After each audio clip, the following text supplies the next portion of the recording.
guess what? It's time for another episode of Survival of the Fittest is the soup du jour. That means if you are surviving, you are indeed the soup of the day. All right, everybody. It's going to be Reyes. Reyes is just upon us, and, it's one of those holidays that kind of is probably big in Latin America, but biggest in Puerto Rico. And it's the kind of place where, like, once again, it's like Christmas night. There's gifts, there's family get-together, there's food. And here's the question. What do you cook on Noche de Reyes, the 6th of January? And, once again, not something celebrated in the United States. I always remember in the United States growing up here, that you would officially, the holidays were over on the 1st. And your Christmas tree came down, your Christmas lights got taken down, the works. Not in Puerto Rico. Christmas continues. And believe it or not, even after Reyes, it continues. And it's an amazing, amazing time, the holidays in Puerto Rico. So we're up on Reyes. I'm just curious what everyone's cooking. Like, I personally would have to say, like, my Reyes dinner, my ideal Reyes dinner would probably be, and this is just me, I think I would want to, you know what? And actually, I'm going to take that back. It's not just me. It's so Puerto Rico that if we did like a vegetarian Reyes night, and I know people are going cringing right now going, what, dude? ¿Qué? I mean, no pernil. I mean, no, forget it. Maybe it was sacrilegious for me even to say something like that, but I think I would go for it. And you know what? I think a lot of other people would go for it in Puerto Rico. Puerto Rico is a very, very forward-moving place. It has the luxury of being a Latin American country with a rich cultural history. And it also has a really fast, and again, you hear me saying this and you're like, what, dude, what are you talking about? But there's just like this way that you survive. There's this fast economy that just goes lightning speed, and you got to get what you can, and it's like that, but it's good. And Puerto Rico is an amazing place. So what are you doing for Reyes? That is the question. All right. What I got to do to get you into my life? Once again, I say, DM us, let us know what you're thinking, what you're cooking, what the trends are. If you recall, I mentioned trends in our last episode because I think it's important to continue that narrative where we just want to know what the trends are with food. And from everywhere, from anywhere, anyone who can hear me, So definitely let us know what you're thinking as far as that's concerned. And, again, music. I think music plays such a huge role in kitchens that, I just can't help just talk about it, like some of like the mega bands that, like Earth, Wind, and Fire, and then the Pixies. I love the Pixies. It kind of takes me back to my years in California when I was an adolescent and into my early youth.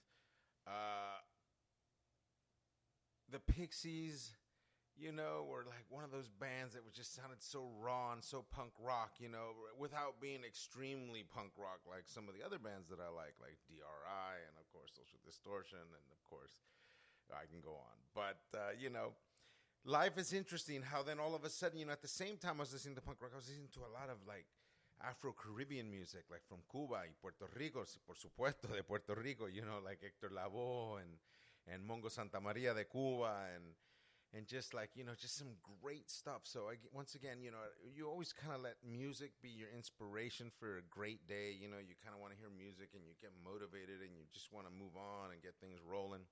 What's very similar in the kitchen, I think, having a radio, having the playlist like I've talked, I think I mention it all the time. It's so important for just great food, and so, once again, I just love to be able to just listen to different music. Sometimes I in the past, in one of my other kitchens, I used to let one of the cooks pick the playlist of the day, and they kind of like took it to the level where like, oh man, this is my day. I want to kind of express myself. I kind of want people to understand where I'm coming from. And they would put together a playlist and we'd listen to it and it'd be whatever, It was fun.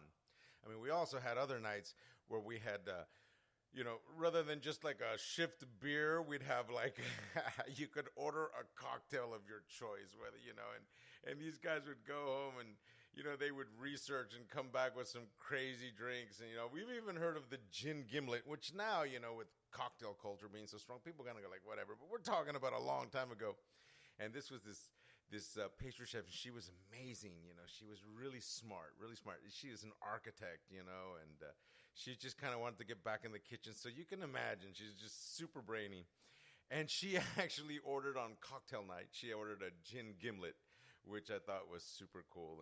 And just kind of, again, just reminds you of the kind of people, the caliber of minds and the caliber of creativity and the caliber of person that works in the kitchen, and it's just, that's what's so cool. And you're saying like, what are you talking about, dude? You're talking about a gin gimlet. I'm talking about someone who would just pull something like that out of nowhere, and just sort of throw it out there, just like the playlist, and you learn a lot from what people drink. If you see somebody, you're like, hey, let's get a drink, what'd you like? And someone says, well, I'll have a rum and coke. I think there's a safe assumption that person's pretty chill. Then you get the one person that says, give me a double shot of tequila. That's the guy you gotta go like, what? Oh no, man, you gotta watch out with that one, and or a double shot of JMO. All right, yum. Speaking of yum, once again, I've got Orlando Brewing next to me here, and thank you to all our friends at Orlando Brewing that make this possible. Of course, Havoc Media is here with me today. Rick running the board, and of course, enjoying the Orlando Brewing finest. So, I mean, you could always tell I start, the podcast with about 2 beers in, just to kind of lighten up, whatever, long night, traffic, whatever the case, life.